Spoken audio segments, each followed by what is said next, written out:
Hi everyone! Welcome to this Facebook Live where I'm going to share with you all of my numbers. Let me know if you can hear me because I just changed my sound. So I just want to make sure that the sound works. So if you're tuning in live, say what's up.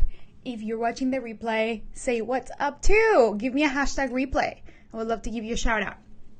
So let me make sure that the live is happening in the group so I can tune in and look at all your comments.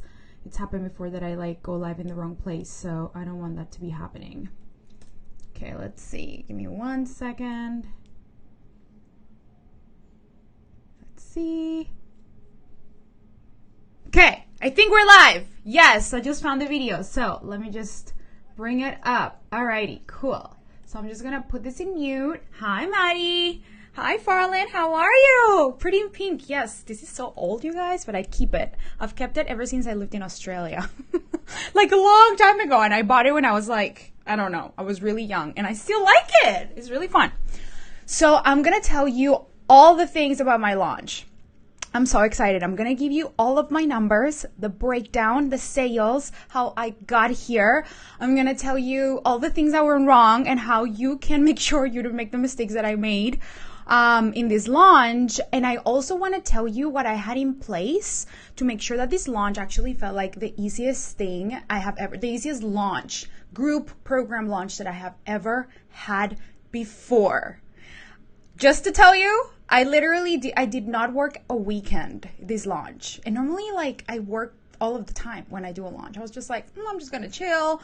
Anyway, I can't wait to tell you how my days went and what I put in place because I think it's so important that when we launch, we feel good because otherwise at the end of the launch, people feel burned out. They feel like they regret their business or resent their business. And they feel like, what's the point of having a business anymore? It's just because you're not managing your internal state. You're actually not putting the things in place to support you, to help yourself, make you feel really good and actually help your health and help your mindset. I mean, I really feel like I after 3 rounds of group coaching programs over the past 3 years, I feel like I'm in a groove. And so I really want to share this with you because I feel really good. And I just want to tell you all the things so that you can skip the bullshit that I went through for the past 3 years every time that I launch a group program. Hi, Farland. How are you? Hi, Erica. Oh, I love you. How are you? I love seeing you online, Erica. You're so amazing.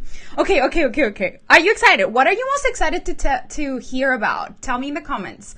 What was the reason why you joined? Was it just to creep in my numbers or was it because what did you want to know the most? I really want to know what's the thing that people want to know about mostly when it comes to launches. So go and type in the comments because I want to know. But while you do that, I'm going to dive right in. So the first thing that I want to tell you is the breakdown of the numbers and how I set a number. So my goal was to have a $50,000 launch. And what I did is I'm going to tell you how I got to that number, okay? So, and how I'm going to reinvest the money. That's what oh my gosh, this is a breakthrough that I had in the last few days, you guys. You're going to die when I tell you this.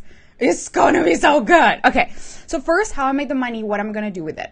And then I tell you all about the behind the scenes, how I got there, the strategy, what worked, what didn't work, all of it. So first things first.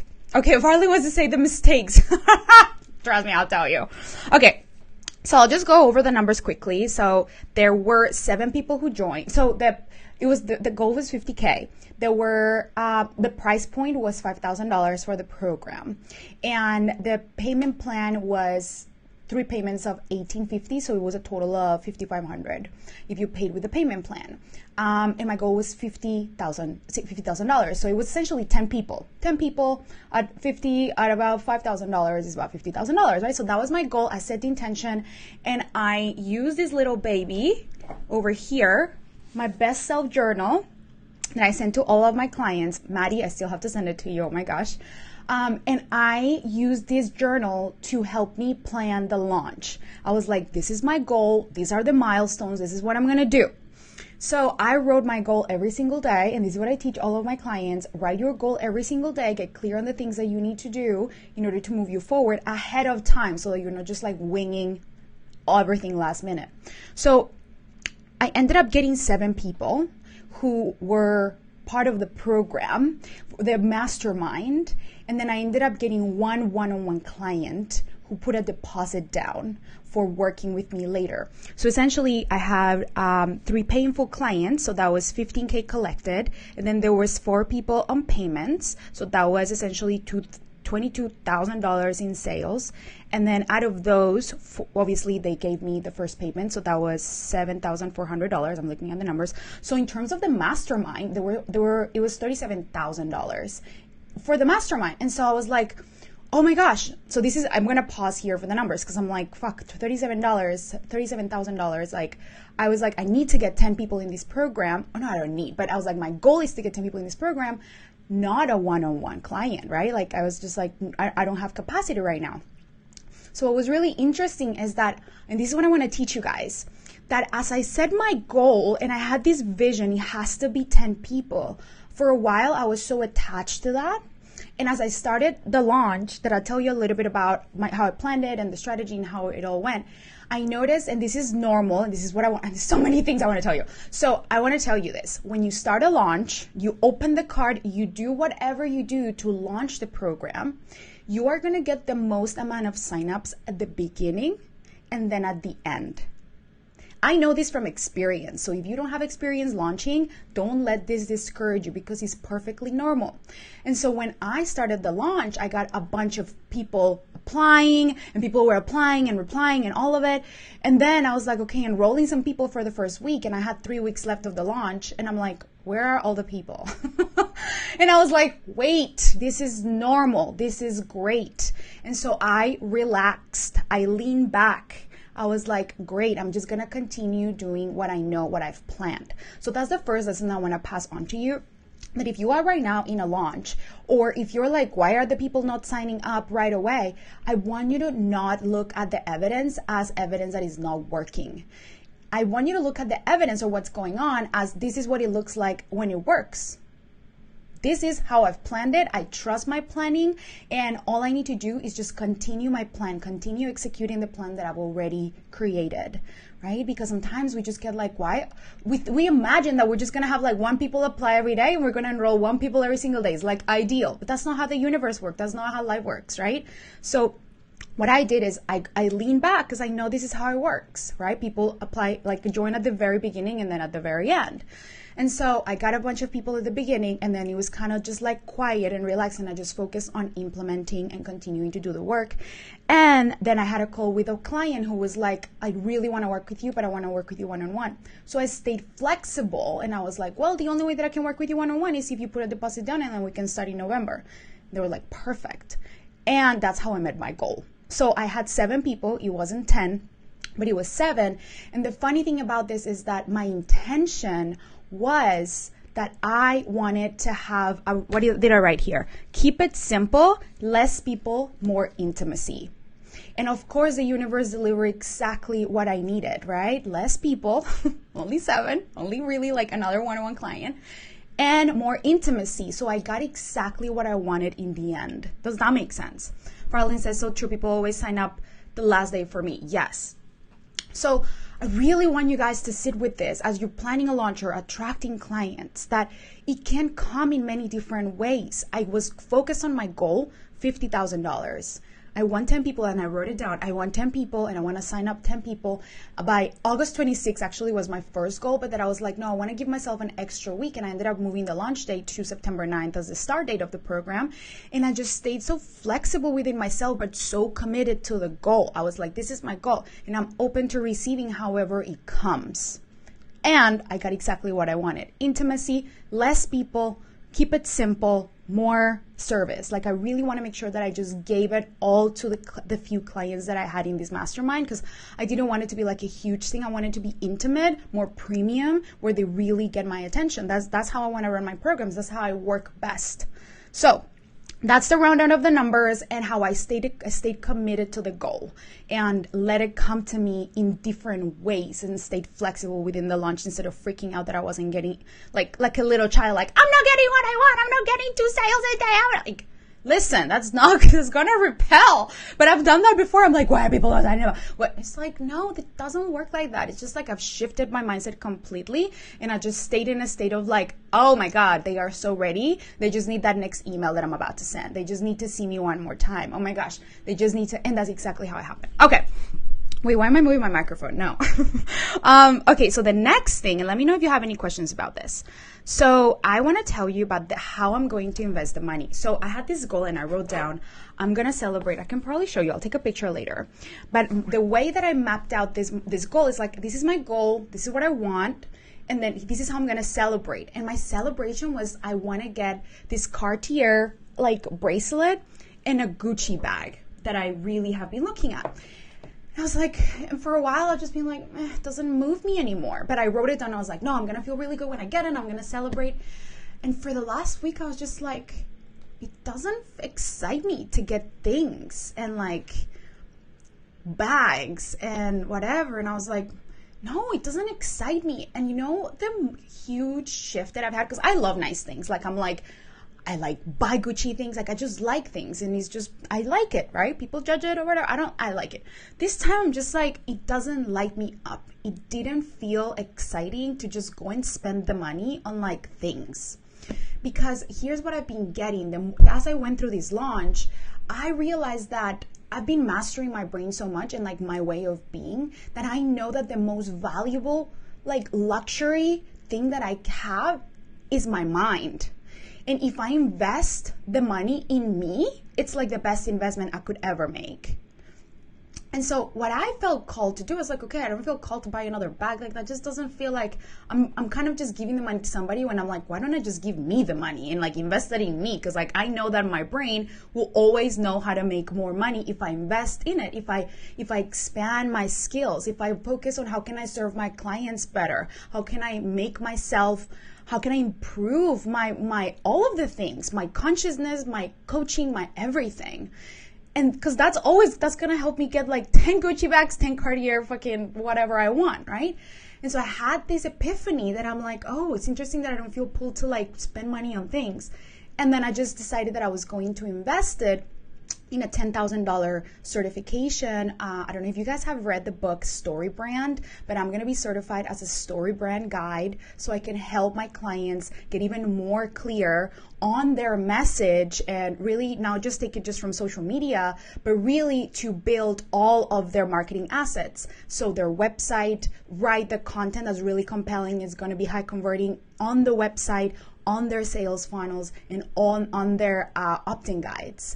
And so, and I'm not just with my clients, but also with companies that are much bigger that can pay me like $50,000 to do one project instead of a client that normally like I'm serving people who are more coaches and they don't have $50,000 to invest in a sales funnel. Whereas if I go with this skill set to other companies, they will. And so I'm going to be certified as a story brand guide next week in Nashville. And it's going to open so many doors and so many amazing experiences just for my clients. Like, I'm like, I want to serve my clients even more. I want to help them like write all of the things, right? And I want to just master my gifts. And so I focus on mastery versus hedonism, basically. Yeah, Maddie. So you're gonna not rip off the benefits. How do you say it? Enjoy the benefits. I don't know. So I'm super. Oh, hi, Rachel. I'm so excited. We should meet. I will be in Nashville. I'm so excited. The music hall or something.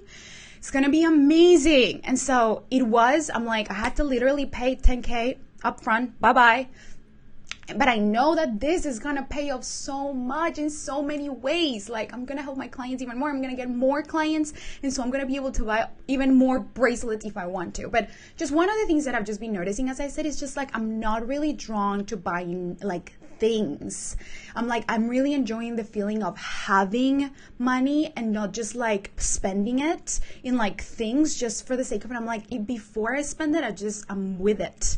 I stay with it. Like I collected so much cash in the launch, and I was like, I love the feeling of just being with it. So many people in the mindset world are like, earn money and spend, earn money and spend, earn money and spend. I'm like, listen, I've gone through that, and that's like level 1 of money consciousness. But really level like fucking 5 is create money and invest money in yourself and in things that are going to make you more money, right?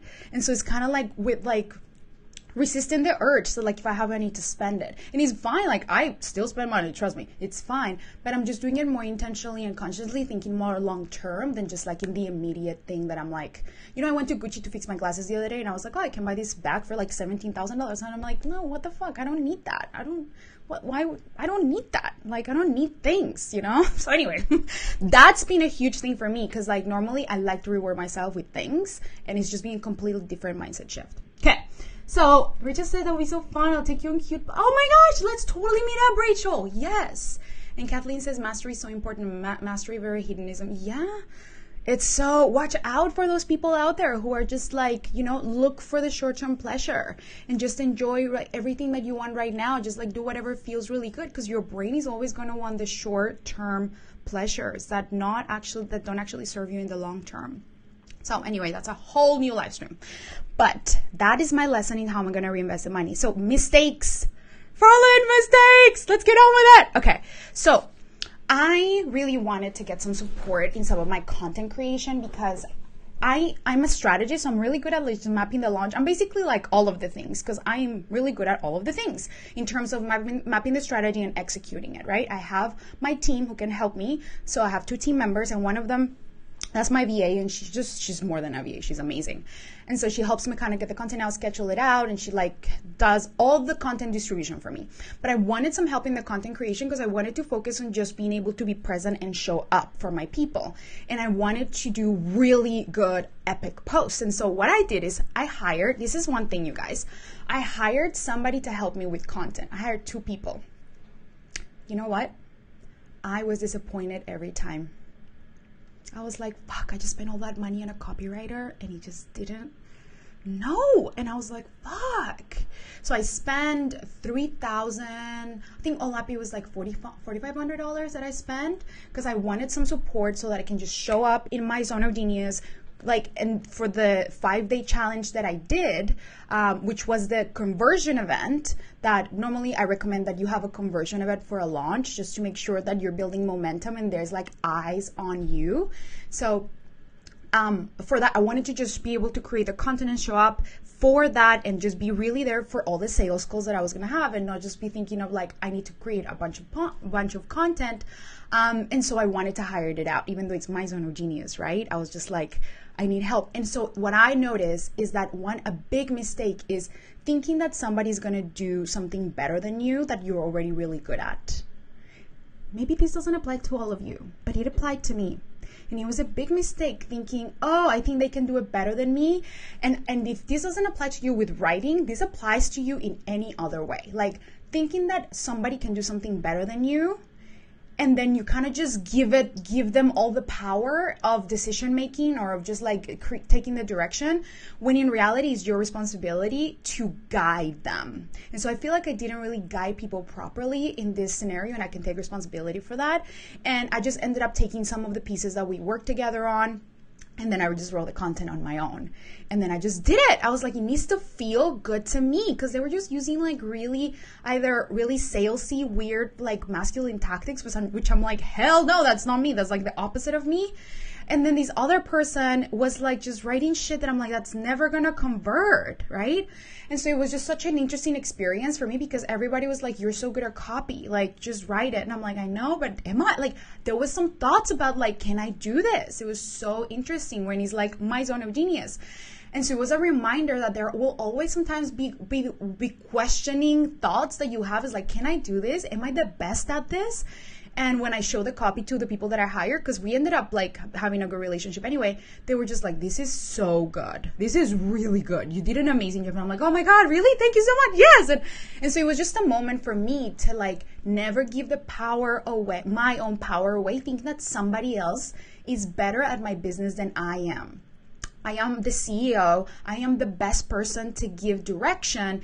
And when I delegate and I give really good direction of exactly what I want, things get done well. But I didn't do that this time. I was just like, you're better at that, me, so you go choose.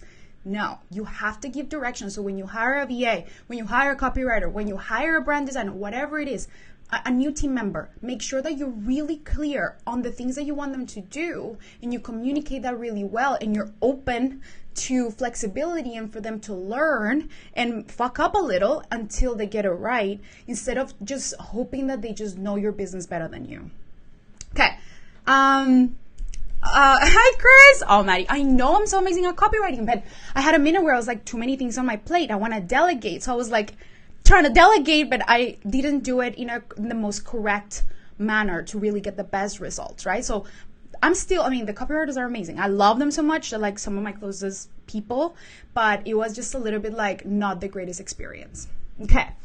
Maddie says, yes, we need to direct. This is something I've been working on. Yes. Don't ever hire a VA hoping that she's going to know exactly what you need in your business. No, you need to know, and not just you, Maddie. I mean, everybody watching. You need to know what you need to outsource and how it gets done, and then create a really good SOP or like a process that you can like, listen, this is what I need you to do. This is how it's going to work. Boom, boom, boom, boom, boom.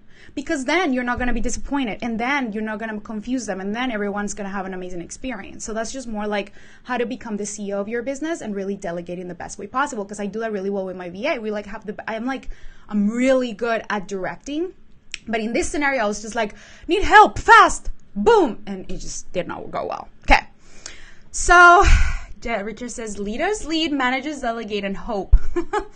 Yeah, but also leaders need to learn how to manage at some point before they hire their first manager, right? Like as entrepreneurs, we need to learn to delegate and to manage when we first start before we move on to the next level. Okay, so next thing that I want to tell you. What was the next thing? Let's see. I'm just going to look at, okay, how I was able to take more time off than ever before.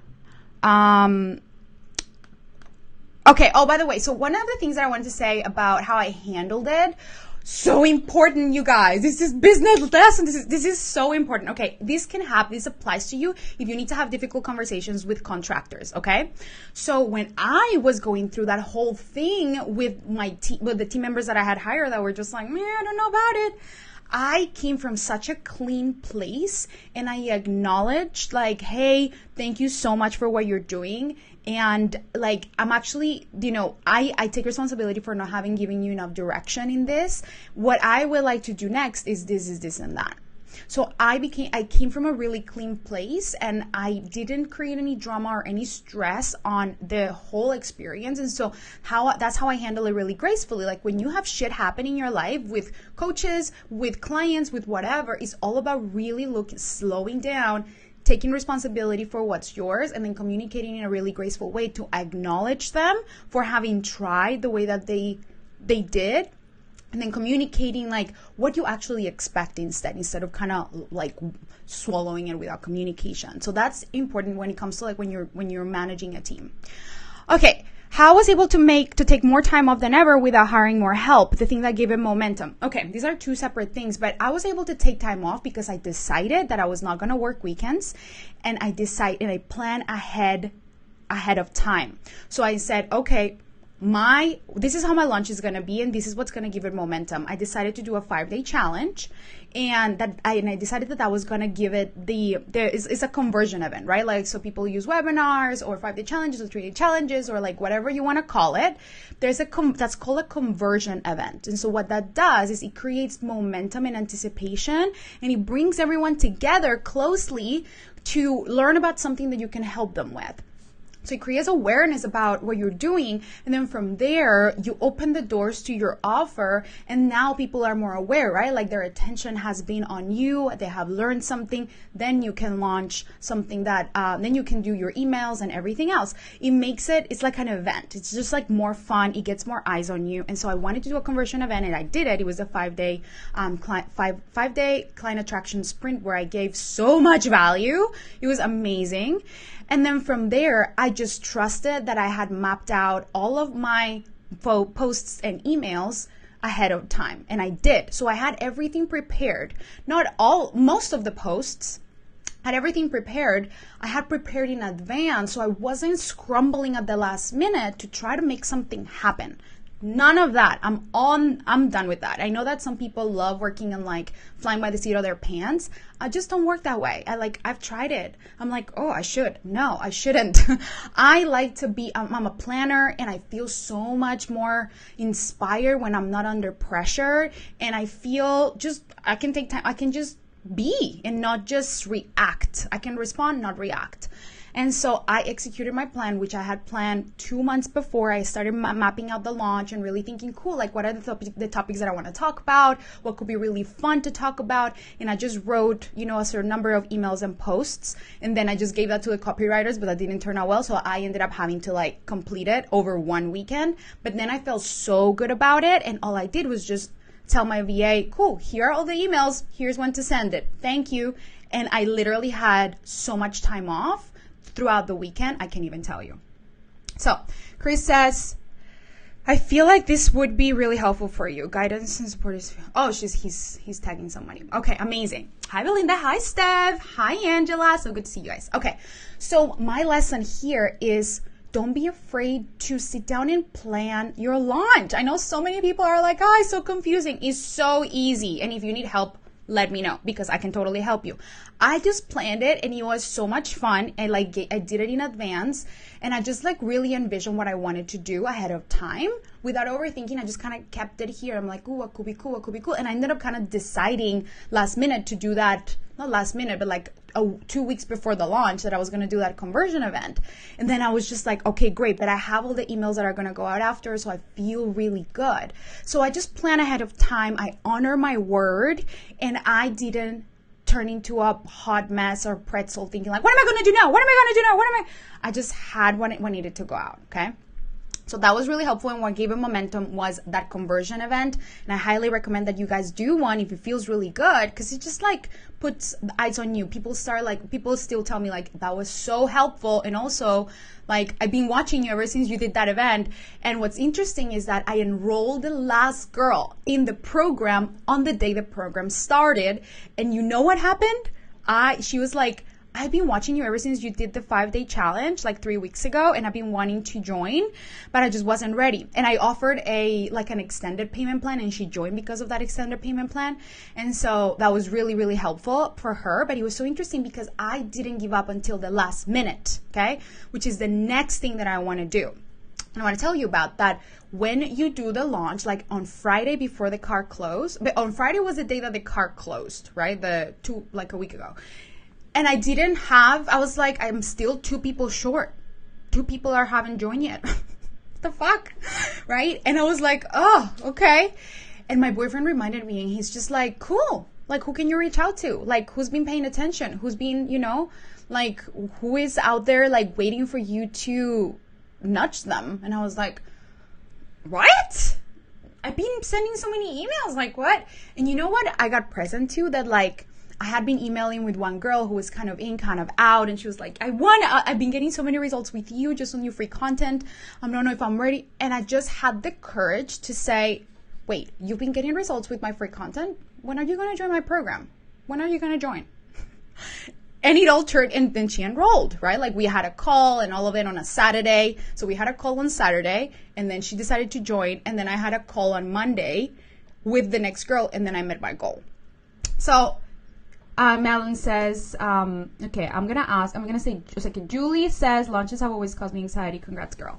Yeah, it can, it's all about how you plan yourself and how you keep your mindset. Julie says, what's a conversion event? What I said, 5-day challenge or like a webinar or something like that. I think a 5-day challenge or the 3-day challenge or something. I just love those because it's just fun, easy to plan. Like, webinars are way too complicated for me right now, because you need too many things, and people don't like to join webinars anymore. So I just like to do challenges. Those are super fun for me.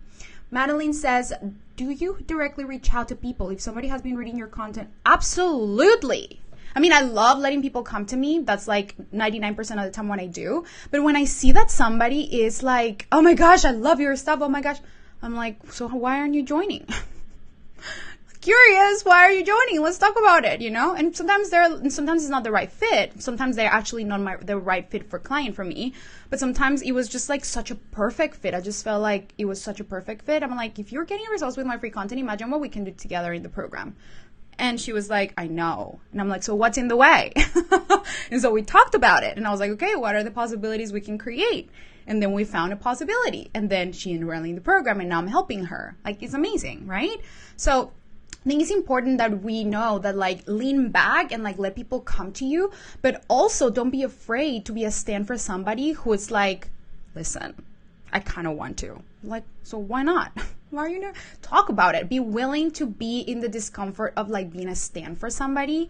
Sometimes that feels uncomfortable. For me, that feels normal now, because I know when my coaches stood for me and they were just like, so why aren't you doing it? I'm like, because I'm scared. Okay, well, let's talk about it. And I just needed to move through that discomfort, and it was the best thing I ever did, right? So I know that from my own personal experience, and so that's how I show up for people who want to work with me as well. And they're like exploring, yes or no, and I'm like, I don't know, let's talk about it. Maybe I can help you, maybe I can't, I don't know. So I just go with curiosity and an open mind, and then see what happens, and it turned out to be amazing. Okay. The last thing, my self-care non-negotiables that made it a stress-free experience. Okay, listen, if you take nothing away from this, is the most important thing, what I'm about to say. What I did to make sure that I wasn't glued to my phone, that I wasn't motherfucking going crazy about notifications and bullshit and, like, sales calls and people, oh my God, because I was getting applications. And so I got the habit of, like, refreshing the application page and, like, refreshing the application page. Why are people not applying? I'm like, what the fuck? It's like, what the heck? You know? And I was like, no, I'm going back to what I decided that I was going to do. So I put my phone on airplane mode from 10 p.m. to 10:30 a.m. And I did not touch my phone until I had taken care of myself at night and in the morning. So the thing that I know that works for me is I would need to wake up, have this green drink that I have, and then go to the gym, because I have scoliosis. If I don't go to the gym, I'm going to be a hot mess in my body, in pain. Like, I'm in pain right now. Pain is something that I live with because of my scoliosis. So I have to take care of my body. Otherwise, I'm going to hate myself, right? So I had to do that. I didn't listen to any podcasts like I normally do. I was just there with me and my own thoughts. Then I came back up. I coached myself. I wrote my goals. I set the intention for what I was going to do that day. And then I did the thing that I needed to do, whether it was post in the email, whatever, look at the calls, whatever. And then I put my phone back online, off of airplane mode. That kept me sane. And my clients adjusted. I replied when I was within, like, work hours, you know. Sometimes I reply, like, really early, really late sometimes. And I was like, no, I'm going to take care of my mind first. And literally, you guys, that to me was so important. So I just, that was a game changer. And I invite you to do that even now. Like, I just told all my clients that during the mastermind, I was like, stop looking at your phone in the morning and in the evening. Your life will change after a week. Trust me. Do it just for 1 week. Your life will change. Do not look at your phone in the morning. Do not scroll on Facebook in the morning. Do not do it. Let the messages sit there and schedule time to look at them after you've done the most important thing in your day. Do not go into other people's worlds before you take care of your own. So Julie says, really need to simplify my business. I overcomplicate it all. Yeah, keep it simple. I only have 2 offers, and I only just focus on that in my life. It's just, like, so amazing. I mean, it's also I have things, you guys, trust me, but it just all the people, when people have too many offers and all the things, it's just like, whoa, my mind, I just don't. Some people like it. I just not for me. I like simplicity. I like effectiveness. I like workflow. I just like things to just flow. Okay, so, and by the way, Julie, if you want to talk, let me know, because I know that you messaged me. So yeah, we can totally talk, and I'll reply to your message, actually. Okay, cool. So those were the self-care non-negotiables. I'm going to keep it so simple. I mean, I did other things. I had, like, a massage, whatever. That was great. But really, the most important thing is I just stopped looking at my phone. I wrote my goal every single day. I decided that I was going to feel really good about everything until the last minute, that I was going to make it work instead of thinking, why isn't it working? I was like, oh, this is what it looks like when it works. This is what it looks like when I show up. One of the big mistakes that I did in the previous launch, not this one, the previous launch, was I didn't see the sales rolling consistently, and I stopped promoting, and I was just like, nobody wants this, bye. Listen, that's the worst mistake you can make, because, as I said, most people enroll at the beginning or at the end. And if you don't show up until the end, until the last minute, until the last 45 minutes, people are not gonna, they're not gonna believe, because it means that you don't believe in it. You don't believe in your offer, right? So those are the things. I'm not a Virgo. I'm an Aries. Can you tell? I am definitely an Aries. I am not a Virgo. I'm like I'm a 3 of the Enneagram, and I'm an ENFJ. And I'm a 3 with a wing 2. All right, Rachel, let me know. We should talk about Nashville. But that's what I have for you guys today. Take these lessons. Was this helpful? Tell me which one impacted you the most. Tell me which one. I mean, I have so many, but I literally could be here for an hour. So maybe I'll do another one next week where I can give you all of the lessons. And thank you so much for joining. I will talk to you guys next week. I love you all so much and expect so much more content and value over the next, until the end of the year. I have more capacity now to do more videos and more stuff for you. So I can't wait to give you what I've been planning. I feel like right now I'm like, awesome. I'm like not in launch mode. Great. What do I have time for? I feel like I have time for so many things. So I will talk to you guys next week. Love you all so much. Have an amazing rest of your Thursday. Bye.